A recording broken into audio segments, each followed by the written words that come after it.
Why is it so hard to save money? People rarely save consistently, and even few people save a good percentage of their income. This is why we create a budget. A budget is simply saying, these are the resources I have, these are the things I want to do, these are my priority, and you allocate.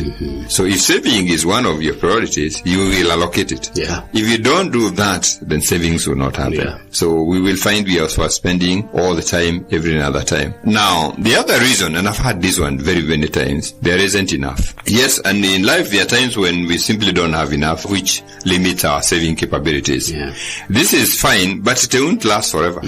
So we might want to consider a few things like making sacrifices, slashing unnecessary costs. If you find yourself in this situation, asking of all the things I do, what is it I can do without? And we can save as little as 100 shillings a week or 1,000 a month. And we should actually just have a small goal in mind.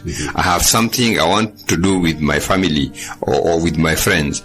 Just a small thing, and we save and we achieve it. You save to buy a phone. You will be surprised that now you have the momentum to even save to buy bigger things. If this isn't enough, maybe this is why we talk about a side hustle. How else can I create a bit more income so that then I can have something to save that extra money? The other reason, and I've had this especially with younger people, I don't care. Now, this is an attitude, and it is very hard to save money when you have that attitude. I don't care. And many people entertain the idea that my income is going to be there tomorrow, it's protected, or getting old is too far away. It should not be my problem. Now, when we have that attitude, do you think we can actually be able to save? No. And the biggest explanation for this attitude is something we call YOLO. Yes, you only live once. We must consider the possibility of losing our main source of income. And ask ourselves a question: if that didn't come, what's my life going to be? And this is where we talk about a contingency fund. Having a pocket somewhere that if the main income didn't come through, you have something that can take you for a month, for 2 months, for 3 months. In fact, ideally we say 6 months. Because if you're able to continue your lifestyle for a 3-month period, you'll have found another thing to do. But you cannot say you don't care. You only live once. Because if you don't have it tomorrow, how do you pay your rent? It's also good to say, what financial goals do I have? Because you should be able to see them.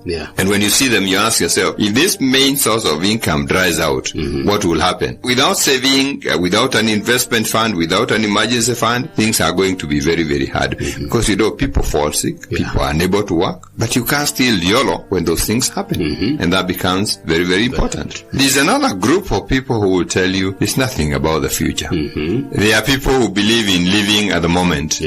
They say one day at a time. And the idea of saving for the future is not appealing to them. There's actually no way of predicting how long we are going to live, but even a short period, there can be life-changing events. It is true. And that can make everything change completely. We live in a world that's very, very competitive, and trying to keep up within our circles, whether it's our neighbors, whether it's the people we went to school with, the people we work with, we might be caught up in unplanned spending.